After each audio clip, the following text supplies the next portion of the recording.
ஆயுதெழுத்து நேயர்களுக்கு அன்பு வணக்கங்கள். நாட்டுடைய 14வது குடியரசுத் தலைவரா ராம்நாத் கோவிந்த் பதவியேற்றிருக்கிறார்.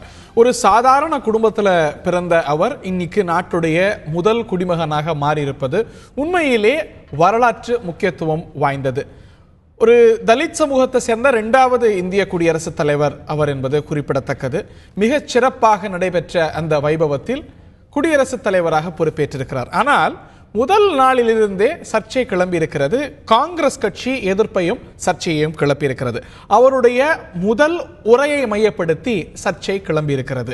அதாவது மகாத்மா காந்தியையும் அதே போல RSS சிந்தனாவாதியும் ஜனசங்கத்துடைய முக்கிய தலைவருமாக இருந்த தீன்தயாள் உபாத்யாயவையும் ஒரே தட்டில் வைத்து அவர் பேசியிருக்கிறார் என்று தொடங்கி இருக்கிறது சர்ச்சை. இதையெல்லாம் தாண்டி நிறைய கேள்விகள் நம்முன் இருக்கின்றன. புதிய குடியரசுத் தலைவர் முன் இருக்கக்கூடிய சவால்கள் என்ன? பிரணப் முகர்ஜி 13வது குடியரசுத் தலைவருடைய பதவிக்காலம் முடிந்திருக்கக்கூடிய நிலையில அதையும் ஒப்பிட்டு பார்க்க வேண்டியிருக்கிறது. விடைபெற்றுள்ள பிரணப் முகர்ஜியுடைய சாதனைகள் என்ன என பல கேள்விகள் நம் முன் அணிவகுத்து நிற்கின்றன. புதிய ஜனாதிபதி மீதான எதிர்ப்பும் எதிர்பார்ப்பும் என்ற தலைப்பில் விவாதிக்க இருக்கின்றோம். மூத்த பத்திரிகையாளர் திரு ஷியாம் அவர்களை அன்போடு வரவேற்கின்றோம். அதே போல காங்கிரஸ் கட்சியுடைய ஃபயர் பிராண்ட் திரு நாராயணன் அவர்களை வரவேற்கின்றோம். பாஜகவுடைய ஃபயர் பிராண்ட் திரு நாராயணன் அவர்களையும் இந்த நிகழ்ச்சிக்கு அன்போடு வரவேற்கின்றோம். திரு அமெரிக்க நாராயணன், திரு ஷியாம் மற்றும் திரு நாராயணன் இந்த நிகழ்ச்சியில் அரங்கத்தில் பங்கேற்கிறார்கள். மற்றும் சாமானியனின் குரலாய் திரு ஜமீல் அவர்கள் கோவை அரங்கத்திலிருந்து இணைகிறார்கள். அவரையும் அன்போடு நிகழ்ச்சிக்கு வரவேற்கின்றோம். முதல் கேள்வி ஆப்வியஸ்லி திரு நாராயணன் அவர்களுக்கு தான். குடியரசுத் தலைவர் ராம்நாத் கோவிந்த் தேச பிதாவையும் அதே போல உங்களுடைய சிந்தனாவாதியும் ஜனசங்கத்துடைய முக்கிய தலைவரையும் ஒரே தட்டில் வைத்திருக்கிறார் என்பது காங்கிரஸ் கட்சி எழுப்பியிருக்கக்கூடிய குற்றச்சாட்டு. ஒரே நிலையில தேச பிதாவையும் தீன்தயாள் உபாத்யாவையும் அணுகுவது என்பது ஏற்புடையதா? அது ஒன்றும் தவறு ஒன்றும் இல்லையா? அதில் என்ன இருக்கு? அவர்களை தவறாக எதுவும் சொல்லியிருந்தால் இந்த சர்ச்சைகள் எழலாம். மகாத்மா காந்தி அவர்கள் இந்த நாட்டிற்கு எந்த அளவிற்கு சுதந்திரத்தின் போது பல்வேறு விஷயங்களை செய்தாரோ அதே போல் இந்த நாடு சுதந்திரம் அடைந்த பிறகு இந்த நாடு எப்படி இருக்க வேண்டும், கடைக்கோடி மனிதனுக்கு கூட எல்லாம் கிடைக்க வேண்டும் என்கின்ற மிகப்பெரிய தத்துவத்தை ஏகாத்மமான காந்தி அளவுக்கு இருக்கட்டும். நான் நம்புறேன். அது அவ்வளவுதான். நான் கேட்க புரிஞ்சுக்க விரும்புறேன். கண்டிப்பாக you're entitled to your views. yes yes yes தேசபிதாவையும் Pandit Deendayal உபாத்யாயையும் பாஜகவுடைய திரு நாராயணன் அவ்வாறு நினைப்பது சரி. ஆனா நாட்டுடைய குடியரசுத் தலைவர் ராஜ்காட்டுக்கு போய் தேசபிதாவுக்கு மரியாதை செலுத்திய பிறகு பொறுப்பேற்றக்கூடிய குடியரசுத் தலைவர் நான் குறைத்து மதிப்பிடல. 2 பேரையும் ஒரு தட்டுல வைத்து அவருடைய சிந்தனை அவருடைய பார்வை இல்லங்க. நான் என்ன சொல்றேன், தவறு இல்லைன்ற நானு. நீங்க அதற்காக குறைத்து பேச வேண்டுமா? இல்ல. அப்புறம் ஒரே தட்டுல யாரையாவது குறைத்து பேசி இருந்தால் சர்ச்சைகள் எல்லாம் பேசலாம். இது it is a shame on those people. Atal Bihari Vajpayee ஒரு மாவட்ட தலைவரையும் ஒரே தட்டுல வைத்து பேச மாட்டீங்கல்ல? குணாதிசயங்கள் அவர்களுடைய எண்ணங்கள் ஒன்றாக இருந்ததுன்னு சொல்றதுல தவறு இல்லையே. அப்படி ஒப்பிட்டு பேசல சார். அப்படி ஒப்பிட்டு கூட பேசல. ஒரே தட்டுல இவர்களுடைய சிந்தனை அப்படின்னு வாழும் மகாத்மா அப்படின்னு வாஜ்பாய் அவர்களை தொடர்ந்து சொல்லிக் கொண்டிருக்கிறோம். அதை எப்படி நீங்க சொல்லலாம்னு கேட்பீங்களா? கேட்க முடியாது. பலரும் மத்திய அமைச்சர் கூட வாழும் காமராஜர்னு சொல்லி அதாங்க. இது ஒவ்வொருவருடைய விஷயம். இன்னொன்னு இன்னொரு விஷயம் என்ன தெரியுமா ஹரி? இங்க ராம்நாத் கோவிந்த் அவர்கள் இந்த நாட்டினுடைய குடியரசுத் தலைவர் ஆன உடனேயே பழசெல்லாம் மறந்து போகணுன்ற அவசியம் கிடையாது. அவருடைய ஸ்கூல் ஆஃப் தாட் RSS தான். RSS மிக அருமையான தேசபக்த இயக்கத்தினுடைய தொண்டர் தான் இந்த நாட்டினுடைய குடியரசுத் தலைவர் என்பதுல மாற்று கருத்து கிடையாது. வாட்ஸ் ராங் அப்படின்னு கேட்கிறார். பிரணப் முகர்ஜி கூட திருமதி இந்திரா காந்திய பாராட்டி தான் விடை பெறாரு. எமர்ஜென்சியை கொண்டு வந்து ஜனநாயகத்தை கேள்விக்குறியாக்கிய இந்திரா காந்தியை பிரணப் முகர்ஜி பேசலாமா என்று ஒரு விமர்சனம் வந்தா இது போலத்தானே அதை அணுக முடியும். சோ இதுல என்ன தவறு, என்ன தவறா பேசிட்டாரு, இதுல என்ன சர்ச்சைன்னு கேட்கிறார். அதாவது இன்று துணைத் தலைவராக இந்தியாவுடைய துணை ஜனாதிபதியாக போட்டியிடுகின்ற வெங்கையா நாயுடு அவர்கள் கூட நான் இந்த கட்சியிலிருந்து விலகுகிறேன் என்று சொல்லிவிட்டு தான் தேர்தலுக்கே நிற்கிறாரு. அவர் ஜனாதிபதி ஆன பிறகு அவருடைய சித்தாந்தங்கள் ஆயிரம் இருக்கலாம். அவர் கோவிந்த் அவர்கள் என்னுடைய ஜனாதிபதி. இந்த நாட்டினுடைய அவர் பேசுகிறார், ரொம்ப தெளிவாக பேசுகிறார். அதாவது முன்னுக்கு பின் முரணாக பேசுகிறார். இந்த நாட்டினுடைய பன்முகத்தன்மையை பற்றி ரொம்ப சிறப்பாக பேசுகிறார். சரி. ஆனால் அந்த பன்முகத்தன்மையை இந்த நாட்டுக்கு கொண்டு வந்த சித்தாந்தத்திற்கு எதிராக இன்னொரு சித்தாந்தத்தை தோக்குகிறார். அதே நான் அவர் ஒரு இதில் வந்திருக்காரு, அதில் ஒன்று இயல்பு, ஒரு கட்சியிலேருந்து வரைச்சே அந்த கட்சி ஆட்களை புகழ்ந்து பேசுவது இயல்பு, அதை ஒன்றும் நாங்கள் தவறாக சொல்லலை. ஒரே இல்லை தயவு செய்து புரிஞ்சுக்குங்க, தயவு செய்து ஒரே தட்டில் மகாத்மா காந்தி அவர்களையும், மகாத்மா காந்திங்கிறது ஏதோ இந்தியாவினுடைய சுதந்திரம் வாங்கி கொடுத்தவங்க இல்லை, உலகத்திலேயே அனைவராலும் பாராட்டக்கூடிய ஒரு புது வழியை கண்டுபிடித்து, அஹிம்சா வழியை கண்டுபிடித்து உலகுக்கே ஒரு வழியை காட்டியவர். அவரையும் ஒரே வார்த்தையில் சரிசமமாக பார்ப்பது, அவர் ஒரு RSS வாதியாக இருந்தால் அதுல ஒன்றும் தவறா இருக்கு. அவர் என்னுடைய ஜனாதிபதியாக, இந்த நாட்டினுடைய ஜனாதிபதியாக, இந்த நாட்டினுடைய அடித்தட்டு மக்களுடைய ஜனாதிபதியாக, பலதரப்பட்டு ஜாதி மதம் மொழி இனம் எல்லாவற்றையும் சேர்ந்த பல்தரப்பு இந்தியான்னு புகழ்ந்த ஒரு இந்தியாவுடைய ஜனாதிபதியாக இது பேசுவது இந்திய ஜனநாயகத்துக்கோ அந்த அவர் வகிக்கின்ற பொசிஷனுக்கோ நல்லதில்லை. நீங்க கொஞ்சம் பேச விடுங்க. இன்றைக்கு இன்னைக்கு ஆரம்பமே அவருடைய இது என்ன ஆயிடுச்சுன்னா, இது அவருடைய முடிவு இல்லை. இன்று அதாவது இந்த நாட்டில் ஒவ்வொருவருக்கும் ஒரு அதிகாரம் கொடுக்கப்பட்டுள்ளது. நம்ம ஜனாதிபதி ஒரு ரப்பர் ஸ்டாம்பாக பல பேரால் கூட்டம் அவர்களுக்கு ஜனாதிபதி ஆட்சியில் வேலை செய்கின்ற அதிகாரிகள் யார் என்று இன்று பிரைம் மினிஸ்டர்ஸ் ஆபீஸ் முடிவு செய்கிறது. அதுக்கு என்ன ப்ரூஃப்? இன்று நீங்க ஒரு ஆங்கில நாளிதழை எடுத்து படித்தீர்களானால் அவங்க சொல்லியிருக்காங்க, அதுல வந்திருக்க ஒருத்தருக்கு ஜனாதிபதி ஒருத்தருக்கு இது கொடுத்துருக்காங்க, ஒரு அப்பாயின்மெண்ட் கொடுத்துருக்காங்க ஒரு முன்னாள் எம்பிக்கு. அதை கேன்சல் பண்ணிட்டு, ஏன்னா பிரைம் மினிஸ்டர்ஸ் ஆபீஸ்ல இப்போ இந்த தடவை வேணாம்னு சொல்லிட்டாங்கன்னு நான் வேணா எடுத்து படிக்கிறேன். ஒரு ஆங்கில சொல்றதா வேதமந்திரமா எடுத்துக்கணும் இல்ல, வேணா எடுக்கணும் இல்ல, நீங்க ப்ரூஃப் கேட்டிங்க. இட் இஸ் கிரெடிபிள் செய்தி கிரெடிபிள் இது இட்ஸ் நாட் மை क्वेश्चन. ஒரு இன்டர்நெட்ல யாரோ எழுதிட்டு போறது இல்ல. இல்ல இருக்கலாம், அப்படி ஒரு செய்தி வந்திருக்கலாம், பட் அத நான் ப்ரூஃப் என்ன கருதல. இப்ப நீங்க இந்த இதல் சொல்றேன், நான் ப்ரூஃப்னு எல்லாத்தையும் சொல்லிட முடியாது. ஆனா இங்க சொன்னாங்கன்ற ஒரு வார்த்தை சொல்லலாம். Okay, I take your point. இது ஒரு குற்றம் அப்படின்னா இல்ல ஜனநாயகத்தை பத்தி பேசுறாரு, பாராளுமன்ற ஜனநாயகத்தை பத்தி பேசுறாரு பிரணாப் முகர்ஜி. ஆனா இந்திரா காந்தியை என்னுடைய மென்டர் என்று சொல்றாரு அப்படின்னா அதுவும் குற்றம் தான் எடுக்க முடியும். முகர்ஜி இவரையும் கம்பேர் பண்ணவே முடியாதுங்க. என்னன்னா அவருடைய இதே அவரோட சக்சஸர் இவர் இல்ல, அவர் பிரசிடென்ட். அதாவது பிரணாப் முகர்ஜி போன்றவர்களால, அப்துல் கலாம் போன்றவர்களால அந்த பதவிக்கு பெருமை, அந்த பதவியால இவரை போன்றவர்களுக்கு பெருமை. பிரதிபா பட்டேலாலையும் பதவிக்கு பெருமையா? நீங்க அப்படின்னா இவர் பிரதிபா பட்டேல் மாதிரி நீங்க சொன்னீங்கன்னா எனக்கு ஒண்ணும் ஆட்சேபம் இல்ல.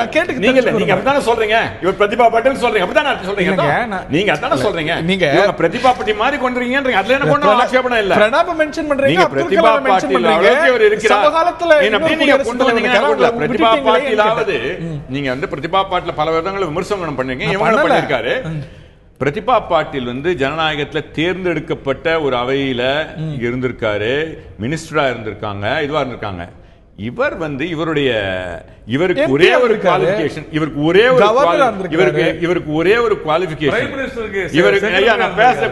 ஒரே ஒரு குவாலிஃபிகேஷன் தான் பிஜேபியை சேர்ந்த RSS சேர்ந்தவர். அந்த ஒண்ணுதான். ஒண்ணு கேட்டா சொல்றாங்க, அதே தலித்துல எங்க பண்ணுவாங்க, இவரை விட பன்மடங்கு உயர்ந்தவர். ஆனா இவர் என்னுடைய ஜனாதிபதி, ஆனால் தலைவணங்குகிறேன், என்னுடைய ஜனாதிபதியை நான் தவறா பேசக்கூடாதுன்னு நினைக்கிறேன். நீங்க இது பேசுறதால நான் சொல்ல வேண்டியிருக்கு. இதெல்லாம் இல்ல, சொல்றதெல்லாம் சொல்லிட்டு ஜனாதிபதி என்னுடைய ஜனாதிபதி அவர் என்னுடைய ஜனாதிபதியா இல்லை என்பதனால தான் இந்த குற்றச்சாட்டு நாங்க இப்ப அவர் மேல வைக்கிறோம். ஓகே, இது இந்தியாவில் பலதரப்பு மக்களுடைய சொல்லக்கூடிய பன்முகத்தன்மையை அவருடைய ஸ்பீச் வெளிப்படுத்தலங்கிறது ஏற்கனவே முதல் நாள்லயே இந்த பிஎம்ஓ ஆபீஸ் அவர் கண்ட்ரோல் பண்றதுன்றதும் இன்றைக்கு செய்தியாக வெளிவந்தது. நான் திரு ஷியாம் அவர்கள்ட்ட கேட்க விரும்புறேன். திரு நாராயணன் சொன்னது போல அழுத்தி சொன்னார், முக்கியமா சொன்னார், ஆம் அவர் RSS பின்னணி கொண்டவர் அப்படின்னு. தீவிர RSS காரர் இல்லைனாலும் கூட RSS ஓடு நல்லுறவுல இருப்பவர். இன்னைக்கு எப்படிப்பட்ட ஒரு சூழல்னா, RSS பிரசிடென்ட், வைஸ் பிரசிடென்ட்டும் RSS சேர்ந்தவராக வரக்கூடிய அதிக வாய்ப்பு, RSS பிரைம் மினிஸ்டர், பல மாநிலங்களை சேர்ந்த ஆளுநர்கள், மத்திய அமைச்சர்கள், இவர்கள் எல்லோருமே RSS பின்னணியை கொண்டவர்கள் அப்படின்னு. இந்த நிலையை நீங்க எப்படி அணுகிறீங்க? ஹரி, மகாத்மா காந்தி தேச பிதா கிடையாது, அது உங்களுக்கு தெரியும் இல்லையா? ஏன்னா நம்ம அபிஷியலா அந்த ஸ்டேட்டஸ் கொடுக்கல. நேதாஜி மக்கள் அப்படிதான் கருதுறோம். இல்ல தவறு, நேதாஜி மட்டும் வந்து அதை வந்து சொன்னாரு. அதுக்கு பிறகு 42ல சொன்ன பிறகு இன்னைய வரைக்கும் நம்ம கொடுக்கல. அது யாரோட தவறு? எல்லாரும் அப்படிதான் கருதுறோம். அதாவது நீங்க தேச இல்லன்னு சொல்றாங்க. முதல்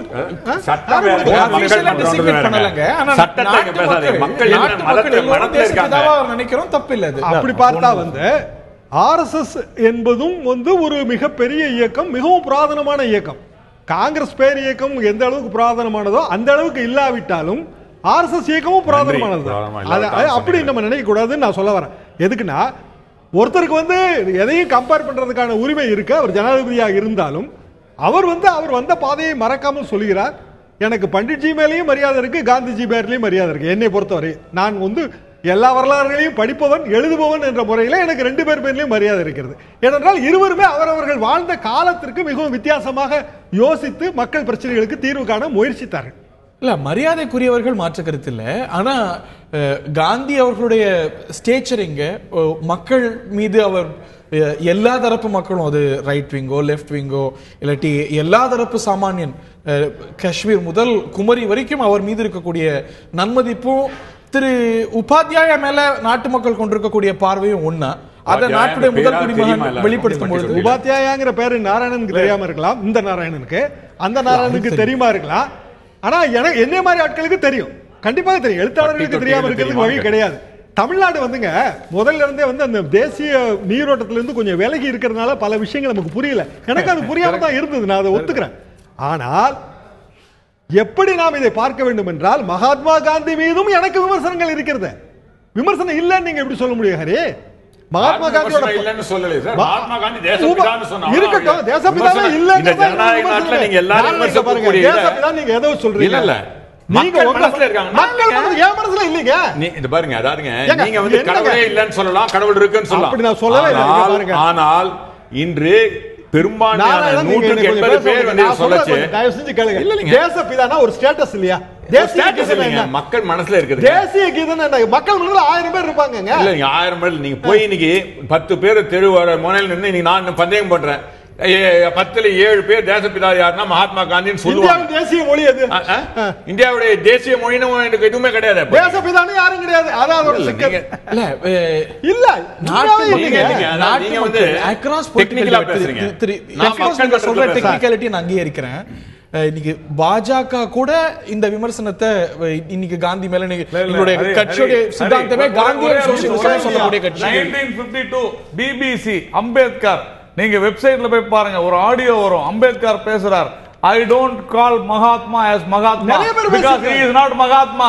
அப்ப அம்பேத்கர் சொல்லிட்டாரு, மகாத்மா இல்லன்னு சொல்லிரலாமா? இல்ல நான் என்ன சொல்றேன், அப்படி சொல்ல முடியாது. வியூ அது இல்ல, அப்படி சொல்ல முடியாது. ஏன் சொல்ல முடியாது? உயர்ந்த ஸ்தானத்துல அம்பேத்கரை புகழ்றவங்க அத்தனை பேரும் மகாத்மா இல்ல அப்படின்னு சொன்னா ஒத்துக்கிறீங்களா? நீங்களும் மகாத்மா காந்தியை உயர்ந்த ஸ்தானத்துல வச்சிருக்கீங்க. அது வேற சார். நீங்க அதுக்காக மகாத்மா காந்தி பாராட்டுற அளவுக்கு யாருமே பாராட்டக்கூடாது, ஒரே தட்டில் சொல்லுவாங்க. அது உண்மை, நிதர்சனமான உண்மை. அது அவருக்கு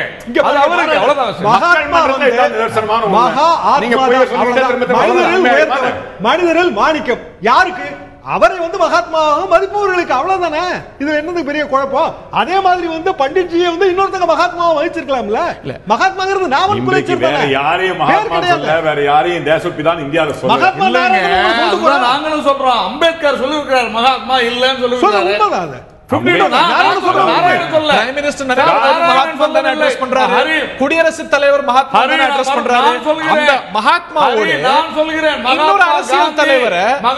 காந்தி நான் சொல்றேன். இன்னைக்கு ஒரு ஸ்டேட் கருதப்படக்கூடிய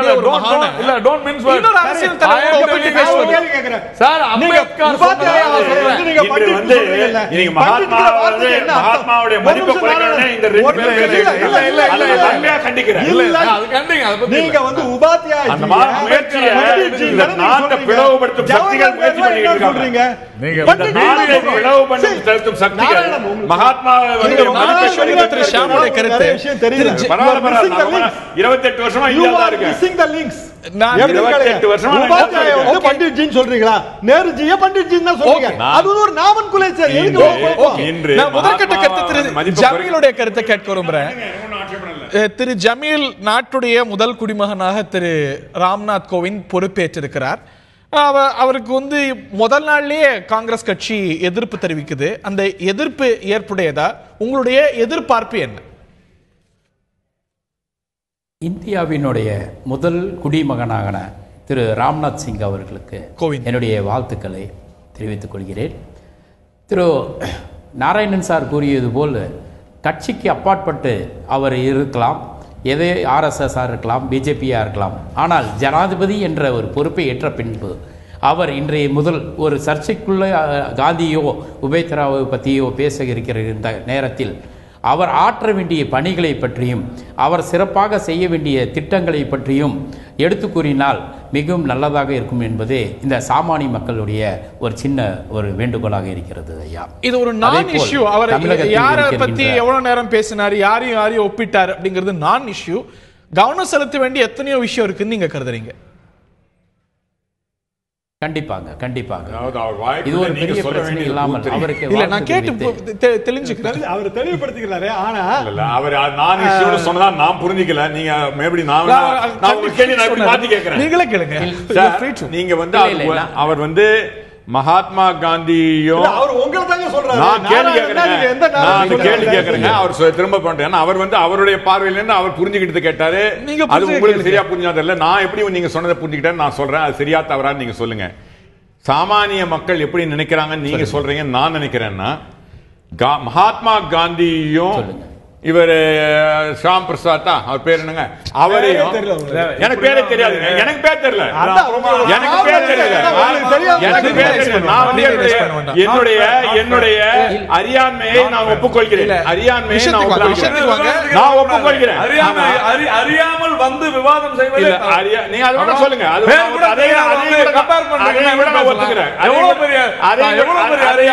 கூட நான் ஒத்துக்கிறேன். என்னுடைய அறியாமையை ஒத்துக்கிறேன். அறியாமையே ஒத்துக்கிறேன். சார் நான் இன்னும் நான் சொல்லட்டுமா? இவர் கரெக்ட் பண்ணாரு.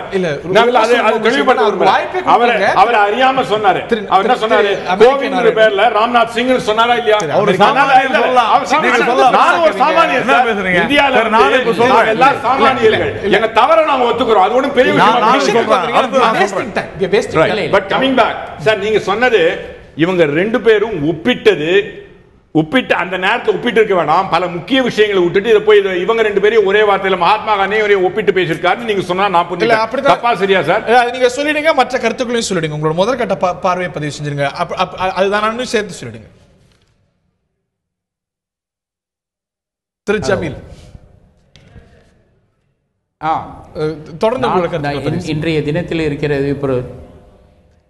இன்னைக்கு இருக்கிற ஒவ்வொரு பிரச்சனைகளுக்கும் இந்த நாட்டினுடைய மிகப்பெரிய பொறுப்பான ஒரு ஜனாதிபதியாக பொறுப்பேற்றிருக்கிறோம். அவருக்கு சில நான் கூறிய போல் சிங் என்ற வார்த்தையில் ஒரு தவறுதலாக வந்துவிட்டது. அதே மாதிரி இன்னைக்கு நடக்கக்கூடிய எல்லா சம்பவங்களையும் பழைய மகாத்மா காந்தி தேசப்பிதா அவர் உபேத்ரா மற்றவர்களை எல்லாம் ஈடுகொண்டு இதை பேசுவதை விட்டு நல்ல ஆக்கப்பணிகளை எல்லாம் செய்ததற்காக இந்த எல்லா அரசியல் தலைவர்களும் சமூக நல்லுள்ளவர்களும் இந்த தலித் மக்களுடைய சார்பிலும் சிறுபான்மை மக்களுக்கு ஆற்ற வேண்டிய பணிகளையும் பற்றியும் இவர் எடுத்து கூறி அவருக்கு ஆலோசனைகள் கூறினால் மாண்புமிகு அவர்கள் ஜனாதிபதி அவர்கள் இதை ஏற்றுக்கொண்டு அது செயல்படுவார் என்பது எங்களுடைய நம்பிக்கை இருக்கிறது. ஏகப்பட்ட தமிழகத்திற்கு மருத்துவ வசதிகளுக்கும் பள்ளி கல்லூரிகளுக்கு வேண்டிய வழிமுறைகளை எல்லாம் பின்பற்றுவதற்கான வழிமுறைகள் அவர் செய்து கொடுக்க வேண்டும். மத்திய அரசு என்னதான் அதற்குண்டான திட்டங்கள் தீட்டினாலும் ஜனாதிபதி என்பது ரப்பர் ஸ்டாம்ப் என்று எல்லாம் நினைத்து கொண்டு இருக்கிறார். ஆனால் அந்த ரப்பர் ஸ்டாம்ப் அவர் கையெழுத்திட்டால் தான் அது சட்டமாக நிறைவேறும் என்ற ஒரு கோட்பாடு இருக்கிறது என்பதை எல்லாம் அறிவோம். சாமானிய மக்கள் எல்லாம் அறிவோம். ஆக்கப்பூர்வமா அவருடைய டெர்மினல் ஆபீஸை பயன்படுத்தணும்ங்கிறது உங்களுடைய கருத்தா இருக்கு. நான் தொடர்ந்து நம்ம விவாதிப்போம். திரு நாராயணன் கேட்க விரும்புறேன். ஏன் நாட்டில் பல சிறந்த குடியரசுத் தலைவர்கள் இருந்திருக்கும் போது ஒரு குறிப்பிட்ட சிலரை மட்டும் சொன்னார், இஸ் என்டைட்டில்ட் டு இட். ஆனால் அது லாஜிக்கை நான் புரிஞ்சுக்க விரும்புறேன். திரு நாராயணன் அவர்களுக்கு பிடித்த கேள்வியை கேட்கிறேன். ஏன்னா அந்த கேள்வியை அங்கீகரிச்சார் அவர். ஏன் குறிப்பிட்ட சில குடியரசுத் தலைவர்களை மட்டும் குறிப்பிட்டு நிறைய லூமினரிஸ் குடியரசுத் தலைவராக நாட்டில் இருந்திருக்கிறாங்க, அவங்களெல்லாம் திரு ராம்நாத் கோவிந்த் குறிப்பிடல? அவர் என்னுடைய பிரிட்டிஷா இமீடியட்டா இருக்கக்கூடிய அப்படின்னு சொல்லி வரிசையா எல்லாரும் சொல்லியிருக்கிறாரு. எல்லாரும் சொல்லல, இல்லை பரவாயில்ல, யாரெல்லாம் சொல்லியிருக்கிறாரோ. ஆனால் நான் என்ன கேட்குறேன், இதையெல்லாம் ஒரு கிரிட்டிசிசமாக ஒரு சர்ச்சையாக கொண்டு வந்தால் நான் பிரணாப் முகர்ஜி அவர்களை மிகவும் மதிக்கிறேன். 5 வருடங்கள் சிறப்பாக அவர் ஒரு தன்னுடைய பணியை ஆற்ற இருக்கிறார். நான் கிரிட்டிசிசம் சொல்ல போக விரும்பல. ஆனால் இது பிஜேபினால் தான் இந்த மாதிரி நடக்குது. அவர் இந்த மாதிரி ஒரு சில பேரை விட்டுட்டாங்க, நேரு பேரை விட்டுட்டாரு அப்படின்றது தான் முக்கியமா இருக்கு. இது இப்போ பிரணாப் முகர்ஜி அவர்களுடைய 2012 அவர் குடியரசுத் தலைவர் ஆன அன்னைக்கு ஆற்றிய உரை. ஓகே, இதுல அப்துல் கலாம் பேர் அவர் எங்கேயுமே சொல்ல. ஏன் சொல்ல? சிறுபான்மையான காங்கிரஸுக்கு பிடிக்காதா? அப்துல் கலாம் ஒரு இஸ்லாமியர் என்கின்ற காரணத்தினால பேரை விட்டுட்டாங்களா? நான் கேள்வி கேட்டா எவ்வளவு அபத்தமா இருக்கும். தவறு. நான் என்ன சொல்ல வரேன், ஒரு காங்கிரஸ் கட்சியானது உணர்ந்து பேச வேண்டும். அவரு இந்த இவ்வளவு பேர் I am conscious, I am following the ஃபுட் ஸ்டெப்ஸ் of stalwart such as doctor Rajendra Prasad, Radhakrishnan, APJ Abdul Kalam சொல்லிருக்காரு. அதே மாதிரி பிரணாப் முகர்ஜி முஸ்லிம் பிரணாப் முகர்ஜி இல்ல, நான் சொல்றது அவரு பிரணாப் அவர்களையும் குறிப்பிட்டிருக்கிறார். இதை போய் ஒரு சிறுபிள்ளைத்தனமாக அல்லது ரொம்ப லோயர் லெவல்ல இறங்கி நேரு பேர் சொல்ல என்ன? அப்ப நான் திருப்பி கேட்கறதுக்கு எவ்வளவு நேரம் ஆகும்? அப்துல் கலாம் உங்களுக்கு ஏன் பிடிக்காது போச்சு? அதனாலதான் 2வது முறை பிரைம் மினிஸ்டருங்க. நான் சொல்ல வரேன், with due respect and regards to mister Nehru, அதை விட்டுருங்க. நான் சொல்ல வருவது, எங்கேயாவது எதையாவது கண்டுபிடிச்சு பிரச்சனை பண்ணிக்கிட்டே இருக்கணும்னு நினைக்கிற அந்த ஆட்டிடியூட் என்ன மாதிரியான ஒரு மோசமான ஆட்டிடியூட்? அதுதான் என்னுடைய கேள்வி. ரெண்டு திரு நாராயணன் அவர்களும் ஒரே ஸ்ட்ராட்டஜி எடுக்கிறாங்க. நான் என்னோட முதல் குடிமகன், அதனால அவர் மேல எந்த விமர்சனம் வைக்க மாட்டேன்னு விமர்சனம் வச்சப்பறம் இந்த கேள்வி கேட்க மாட்டேன்னு. இல்ல இல்ல, நான் பிரணாப் முகர்ஜி அவர்களை நான் ஏதாவது விமர்சனம் பண்ணனா அது மாதிரி அவரும் சொல்ல. அது பிஜேபி. நான் கேட்பது நான் அதை கேட்க மாட்டேன். I take a point. இதற்கு திரு நாராயணனுடைய பதில். அதாவது நாங்க பிரணாப் முகர்ஜியோடையோ இது இல்லை, இவங்களுக்கு இவங்க ஒரு அஜெண்டா வச்சிருக்காங்க. இந்த நாட்டில் இன்னைக்கு இவ்வளவு தூரம் இவர்கள் பேசுகிறார்கள் என்றால் அதற்கு இன்றைக்கு இன்னைக்கு யாரு இவர்கள்னா யாரு? பிஜேபி, ஆர்எஸ்எஸ் இன்று இவ்வளவு தூரம் பேசுகிறது என்றால் அதற்கு அடித்தளம் அமைத்து கொடுத்தவர் நேருன்றது அவங்களே மறுக்க மாட்டாங்கன்னு நினைக்கிறேன். ஒரு காலகட்டத்தில் இந்தியா சுதந்திரம் அடைந்த நேரத்தில் மற்ற பல நாடுகள் சுதந்திரம் அடைந்தன. அவைகளில் பல நாடுகள் சுதந்திரத்தை விட்டு ஒரு சுதந்திர நாடாக இல்லாமல் ஒரு டிக்டேட்டர்ஷிப் இருந்தது. தனக்கு எதிராக யார் சொன்னாலும் கேட்டு இந்த நாட்டில் சுதந்திர இந்தியாவை even sometimes giving a certain amount of development, ஒரு ஜனநாயகத்தை வேரூன்று செய்ய வேண்டும் என்று இந்திய ஜனநாயகத்தை வேரூன்று செய்தவர்ல பண்டிட் ஜவஹர்லால் நேரு என்ற ஒரு மனிதருக்கு எந்த விதமான பல வல்லுநர்கள் அம்பேத்கர், பல தலைவர்கள் சேர்ந்து நாட்டை உருவாக்கி இருக்கிறாங்க.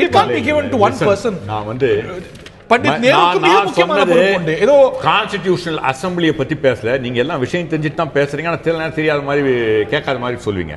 நான் பேசியது அவர் ஆளுகின்ற நேரத்தில் 47 62 வரைக்கும் 15 ஆண்டுகள்ல அவர் இந்த நாட்டினுடைய முடிசூடா மன்னராக விளங்கினார். அவர் சொன்னதெல்லாம் நடந்தது. இந்திரா காந்தி அந்த நேரத்தில் கூட அவர் தன்னுடைய தானை கிரிட்டிசிசம் பண்ணுவதையும் இந்த நாட்டினுடைய ஜனநாயகம் தழைக்க வேண்டும் என்பதற்காக பல விஷயங்கள்ல தான் விரும்பியதை கூட செய்யாமல் ஜனநாயகம் தான் முக்கியம் சென்றார். அந்த நேர கட்டங்கள்ல அந்த நேரத்தில் பல நாடுகள் சர்வாதிகாரத்திற்கு சென்றார். நம்முடைய அன்லைக் 1975 எமர்ஜென்சி போல ஒரு செயலை செய்யாம இந்திரா காந்தி அவர்கள் நீங்க அதாவது செத்த பாம்பி அடிச்சிட்டு இருக்க கூடாது. இந்திரா காந்தி அவர்கள் தான் தவறு செய்தோம் என்று ஒப்புக்கொண்டார் என்பது சரித்திரம். ஏன் அதை பத்தி பேச மாட்டேங்கிறீங்க? சொன்ன தப்புன்னு சொன்ன பிறகு அடிச்சுக்கிட்டே இருந்தா இது உங்க அதனால தான் உங்களை எல்லாம் வெள்ள அடிச்சுட்டு மறுபடியும்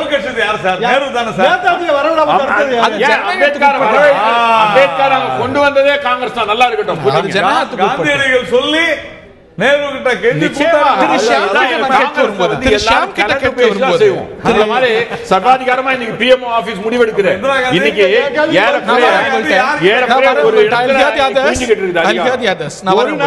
சமாளிக்க முடியாது. 2 நாராயணன் நீங்க லைட்டர் நோட்ல சொல்றீங்கன்னு புரிஞ்சுக்கிறேன். திரு ஷியாம் அவர்கள்ட்ட நாட்டின் பன்முகத்தன்மை ரொம்ப முக்கியம்னு ஜனாதிபதி பேசியிருக்கிறார். அதுவும் அவருடைய முதல் உரையில அடிக்கோலிட்டு சொல்லியிருக்கிறார். ரொம்ப முக்கியமான மெசேஜ். ஆனா இதுல என்ன கவனிச்சு பார்க்கணும் அப்படின்னா, இந்த யூனிஃபார்ம் சிவில் கோட் போல, ஆர்டிகல் 370 போல, ராமர் கோவில் கட்டுவது போல, இந்த மாதிரி கண்டென்ஷியஸா நிலை ஏற்படும் பொழுது ஜனாதிபதி நாட்டுடைய கான்ஷியன்ஸ் கீப்பரா இருப்பாரா, இல்ல அவருடைய பிஜேபி அஃபிலியேஷன்ஸ் அதுல அவருடைய பின்னணி அப்படிங்கிறது எந்த அளவுக்கு பங்காற்றும் அப்படிங்கிற ஒரு கேள்வி எழுதலையா? ஒரு சின்ன பதில். இது கான்ஸ்டிடியூண்ட் அசம்பிளியில இருந்து, இது அம்பேத்கர் சொன்னது அரசியல் நிர்ணய சபையில தமிழாக்கம். இந்திய குடியரசுத் தலைவர் பிரிட்டன் பேரரசருக்கு இணையானவர். ஆனால் அவர் தேசத்தின் தோற்றம், நாட்டின் அடையாள சின்னம். இந்திய ஜனாதிபதி நிர்வாகத்தின் தலைவர் அல்ல. அவர் ஆட்சி செய்வது கிடையாது. அவரது பெயரால் நிர்வாக முடிவுகள் மேற்கொள்ளப்படுவது வெறும் அலங்கார ஏற்பாடு. It's only a ceremonial device. இதனால ஜனாதிபதி இதை சொல்றாரு அது சொல்றாருங்கிறதெல்லாம் பாயிண்டே இல்ல. அவரால் என்ன செய்ய முடியும்? எந்த ஜனாதிபதியால for that matter? Rajendra Prasad மட்டும்தான் ஜனாதிபதிக்கு பல உரிமைகள் இருக்குன்னு குரல் கொடுத்தாரு. ஆனா நேரு அதை ரசிக்கவே இல்லை. அதான் உண்மை. 2வது டேர்ம் முடிஞ்சு 3வது டேர்ம் ஒரு வர விரும்பினார் பாபு ராஜேந்திர பிரசாத். முடியாதுன்னு சொல்லி நேரு சொல்லி லாங்கஸ்ட் சர்விங் பிரசிடென்ட் அவர் தான் சோஃபார். Longest serving president. ஏன்னா சுதந்திரம் அடைஞ்ச உடனே ராஜேந்திர பிரசாத் நேருவுக்கு இணையான தலைவராக நாட்டில் மதிக்கப்பட்டார். அதுதான் ரீசன். 3வது தடவை அவர் வரணும்னு விரும்புறாரு. ஒண்ணுமே இல்ல. அவர் சோம்நாத் ஆலயம் புனரமைக்கப்பட்ட போது ஜனாதிபதி அங்க போனாரு. நேரு விரும்பல. பிரதமரா அவரை எதிர்த்தாரு. ஏன்னா செகுலர் கண்ட்ரி போக வேண்டாம், அவரை வேற ஒரு வியூ பாயிண்ட். ஆனா ஜனாதிபதி போனாரு. இன்னும் சொல்ல போனால் அரசியல் நிர்ணய சபை உறுப்பினர்கள் 2 பேருக்கு ஜனாதிபதி கடிதம் எழுதி என்னோட பவர் என்னன்னு கேட்டாரு. ராஜேந்திர பிரசாத் கடிதம் எழுதி தனது அதிகாரம் என்னன்னு கேட்டாரு. உங்களுக்கு அதிகாரமே கிடையாதுங்க. அம்பேத்கர் சொன்னாருன்னா நீங்க சொல்றீங்க, நீங்க தானே படிச்சீங்க. இல்ல அம்பேத்கர் சொன்னது இல்ல அம்பேத்கர் சொன்னா நீங்க படிச்சீங்க கேட்டேன். வேற ஒண்ணும் இல்ல. ஒரே ஒரு நீங்க ஒத்துக்கிட்டா சரிதான். வேற ஒண்ணும் இல்லைங்க. அப்ப நேரு அவர்கள் அரசியல் சட்டம் சொன்னதுதான் அவர்கிட்ட சொல்றாருன்னு சொல்றாங்க. இப்ப அவர்கிட்ட கேட்ட கேள்வி அவர் நேரு அரசியல் சட்டத்துல அம்பேத்கர் சொன்னது சொல்றாரு. அவ்வளவுதான். அதான் என்னுடைய கேள்வி. மகாத்மா காந்தி அல்லனா அம்பேத்கர் தான் சொல்றாங்க. நான் மகாத்மா காந்தி நானே ஒத்துக்கிறேன். எப்படி நேரு போய் மகாத்மா காந்தி சொல்றது போல day to day Mahatma Gandhi தேசப்பிதா போல அவருக்கு பங்கு. நேரு தேசப்பிதா இல்லைங்க. In terms of crisis, இன்னைக்கு ஒரு செக்யூலர் ஃபேப்ரிக்கோ இல்லாட்டி கான்ஸ்டிடியூஷன்ல சட்ட ரீதியா ஒரு பெரிய ஆபத்து ஏற்படும் பொழுதோ அங்க ஜனாதிபதி பங்காற்றுகிறார். That way is a conscious keeper. ஜனாதிபதியோட பவர்ல எமர்ஜென்சி பவர்ஸ் இருக்குது. அதை நம்ம இல்லைன்னு சொல்ல முடியாது. சொல்ல போனால் ஜெயில் சிங் அவர்கள் ராஜீவ் காந்தியால கொண்டு வரப்பட்டவர்.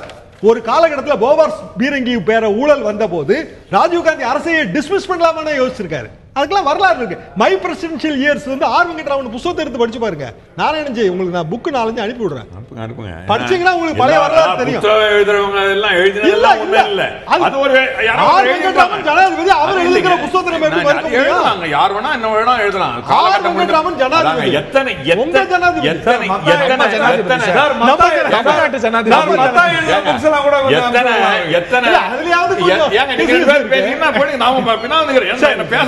சாமானியனுடைய குரலையும் கேட்போம். இதுக்கு மத்தியில திரு ஜமீல் கிட்ட கேட்க விரும்புறேன். குடியரசுத் தலைவர் ஒரு ரப்பர் ஸ்டாம்ப் அப்படிங்கிற ஒரு விமர்சனம் இருக்கக்கூடிய நிலையில நிச்சயமா அவருக்கு முக்கியமான கட்டங்கள்ல திரு ஷியாம் சொன்னது போல அவங்களுடைய கருத்துக்களை ஆழமா பதிவு செய்த குடியரசுத் தலைவர்கள் இருக்கவும் செய்றாங்க. அரசியல் முடிவுகளை அப்படியே ஏற்றுக்கொண்ட குடியரசுத் தலைவர்களும் இருக்கவே செய்றாங்க. ஒரு குடிமகனா குடியரசுத் தலைவர்கிட்ட உங்களுடைய எதிர்பார்ப்புகளை நான் கேட்கிறேன்.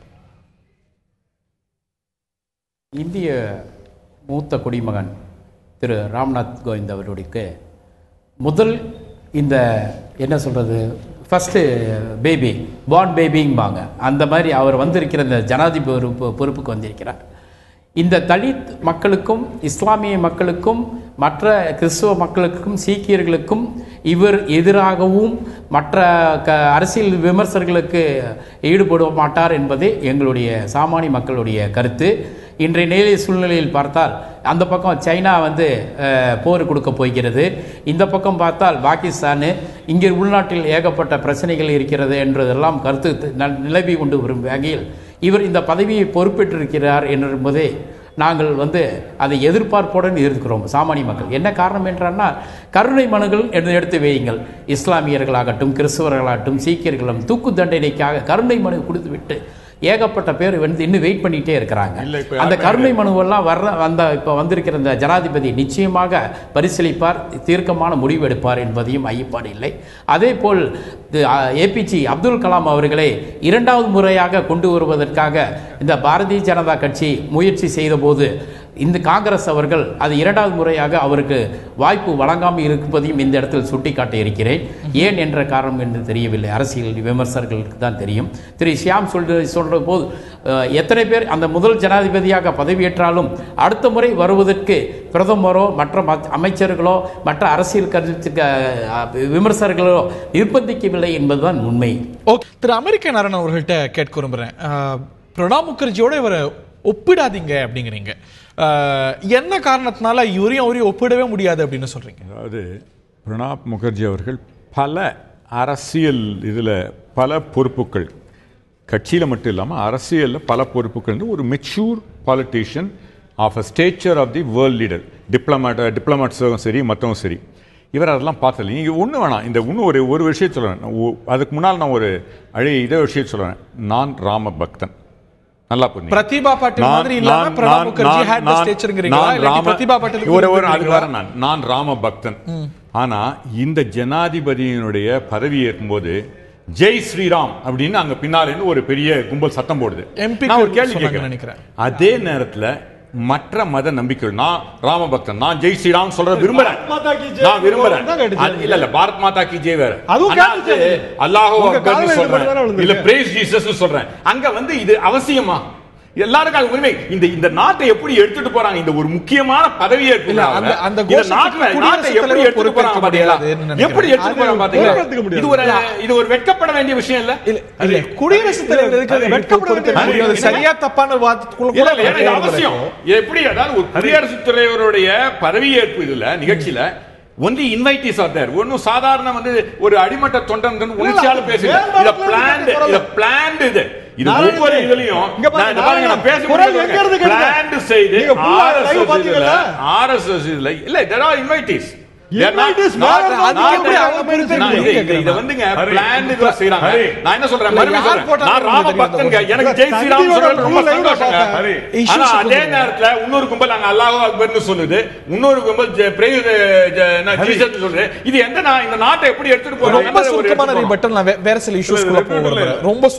அவருடைய கருத்து அவர் சொன்னாரு, இருக்கட்டும். நான் அவர்கிட்ட மீண்டும் போயிட்டு தான் உங்கள்ட்ட வரேன். Make it very short. வந்தவங்க இல்ல, ராம்நாத் கோவிந்த் அவர்களே ஜெய் ஸ்ரீராம் சொல்லியிருந்தா கூட தவறு இல்ல, தவறு கிடையாது. ஏன் சொல்லக்கூடாது? அவர் ஒரு இந்து தான். நான் ஒரு இந்து தான். எந்த இடத்துல சொல்லணும்னு இருக்கு. நான் ஒரு இந்து பெருமைப்படுறேன். நீங்க பேசும்போது அதால புரிஞ்சு பேசுங்க. இல்ல நாராயணன் அவர்களுக்கு தெரியும். I take a point. கூட்டிட்டு வரேன். இல்ல அப்படி சொல்ல முடியாது. கோவிந்த் அவர்கள் தினந்தோறும் இந்த 5 வருடம் ஜனாதிபதி அப்படி சொல்ல முடியாது. He is the protector of constitution. அது எப்படி சொல்ல முடியும்? தவறு இல்லங்க, என்ன பொறுத்தவரை தவறு இல்ல. ஏன் தவறு? எத்தனையோ இஸ்லாமிய ஜனாதிபதி வந்திருக்காங்க, நமாஸுக்கு போக கூடாதுன்னு சொல்லிருக்கோமா? இல்ல பதவி ஏற்கும் பொழுது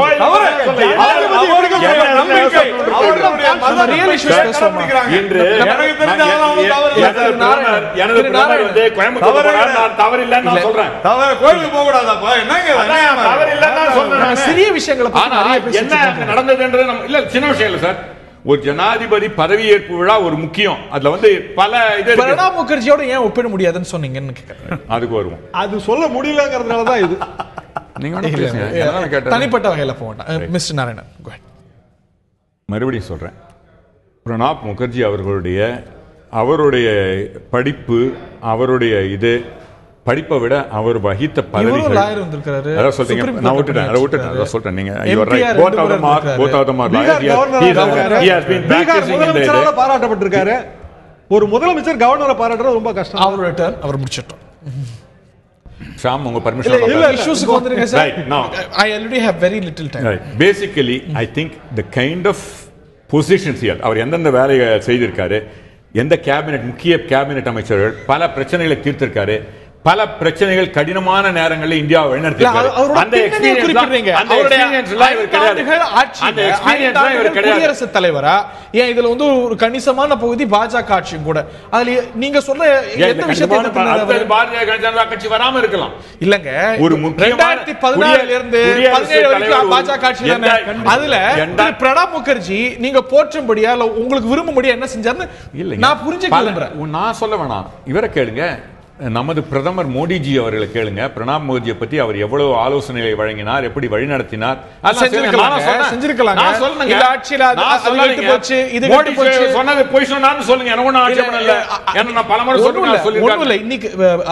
ஆட்சி முடியும் போதும் சரி, பல கட்டங்களிலும் சரி, ஆர்டினன்ஸ் கூடாது, ஆர்டினன்ஸ் எடுக்க கூடாதுன்னு சொன்ன பிரணாப் முகர்ஜி எத்தனை முறை நான் ஆர்டினன்ஸ் ஏத்துக்க மாட்டேன், கையெழுத்து போட மாட்டேன்னு நின்று இருக்காரு. அதாவது பிரதமர் முதல்ல பதவியேற்றும் போதுல இருந்து ஆர்டினன்ஸ் தான் வந்தது. ஆர்டினன்ஸ் கூடாதுன்னு பலமுறை பேசின பிரணாப் முகர்ஜி செயல்பாட்டு அளவுல ஆட்சி என்ன கருத்து சொல்லிச்சு அதான் செய்ய முடியும். He has the pocket veto. He can sit on it. அதுதான் செய்ய முடியும்.